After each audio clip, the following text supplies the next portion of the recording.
बिस्मिल्लाहिर्रहमानिर्रहीम। अस्सलाम वालेकुम स्टूडेंट्स। आज हमारा टॉपिक है branches of chemistry. Branches of chemistry में हमारे पास डिफरेंट टाइप की ब्रांचेस हैं, जैसे कि आपको स्क्रीन पे नज़र आ रहा है। Physical chemistry, polymer chemistry, organic, inorganic, medical, geo, biochemistry, nuclear chemistry, astro analytical and environmental chemistry. सबसे पहले हम देखेंगे जी डेफिनेशन फिजिकल केमिस्ट्री की। Physical chemistry is the branch of chemistry that deals with the laws and theories to understand structure and properties. Physical chemistry में जो laws और theories हैं उनके थ्रू हम मैटर के स्ट्रक्चर और प्रॉपर्टीज़ को स्टडी करते हैं। सिंपल सी डेफिनेशन है, ठीक है।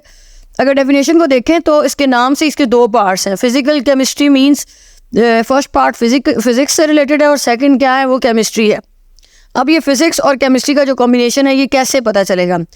On the basis of laws और थेरीज, जो भी हमारे पास लॉज और थेरीज हैं फिजिक्स के, उनके थ्रू हम मैटर के स्ट्रक्चर को, उसकी प्रॉपर्टीज़ को और उसके चेंजेस को पढ़ते हैं। जैसे कि वाटर है, ठीक है, तो वाटर हमारे पास उसकी फिजिकल स्टेट फर्ज करें जो लिक्विड है, तो ये उसका प्रॉपर्टीज़ में आ गया कि उसकी फिजिकल स्टेट कैसी है। लिक्विड नेचर है, ठीक है, वो लिक्विड स्टेट में एग्जिस्ट करता है, और अगर हम उसको हीट करते हैं तो वो स्टीम में कन्वर्ट हो जाता है, और अगर हम उसको फ्रीज़ करते हैं, उसका टेम्परेचर कम करते हैं, तो वो फ्रीज़ हो जाता है, सॉलिड स्टेट में चला जाता है। तो ये उसकी चेंजेस हैं, ठीक है। तो ये जो चेंजेस हैं और जो प्रॉपर्टीज़ हैं उनको हम under the laws and theory study करते हैं, तो वो हमारे पास आ जाता है फिज़िकल केमिस्ट्री के अंदर, ठीक है।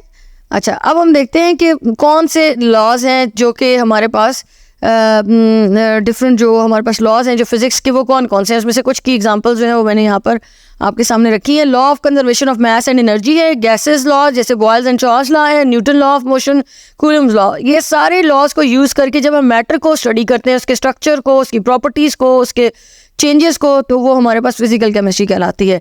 अब यहाँ पे हमारे पास एग्जाम्पल है application of laws of conservation of mass on burning of paper. Burning of paper की एग्जांपल हमने यहाँ पर ली है। According to the law of mass conservation of mass में क्या होता है कि mass can neither be created nor destroyed, it only changes from one form to another. Mass कभी भी चेंज नहीं होता, बल्कि वो अपनी शेप, अपनी फॉर्म चेंज कर लेता है, ठीक है।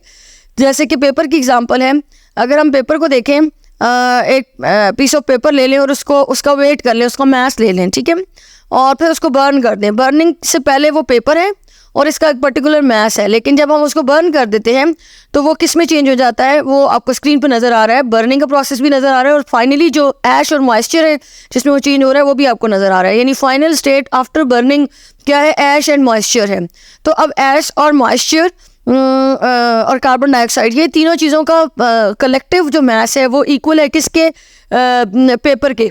यानी बिफोर द बर्निंग जो मास था पेपर का, आफ्टर बर्निंग वो मास सेम रहा, सिर्फ इसकी फॉर्म जो है वो चेंज हो गई है। बिफोर बर्निंग वो पेपर है एंड आफ्टर बर्निंग वो किस में चेंज हो गया, वो ऐश में, मॉइस्चर में, और कार्बन डाइऑक्साइड जो इवॉल्व हुई है उसमें से।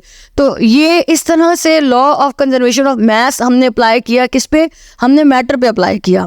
तो इस तरह से जब हम लॉज और थेरीज को अप्लाई करते हैं मैटर पे, उसका स्ट्रक्चर को स्टडी करने के लिए, उसकी प्रॉपर्टीज़ को स्टडी करने के लिए, उसके अंदर जो चेंजेस आ रहे हैं उनको स्टडी करने के लिए, that branch of chemistry is physical chemistry. I hope कि आपको समझ आया होगा, और अगर कोई चीज़ कंफ्यूज करिए तो कमेंट्स में मेंशन कर दें। थैंक यू, अल्लाह हाफ़िज़।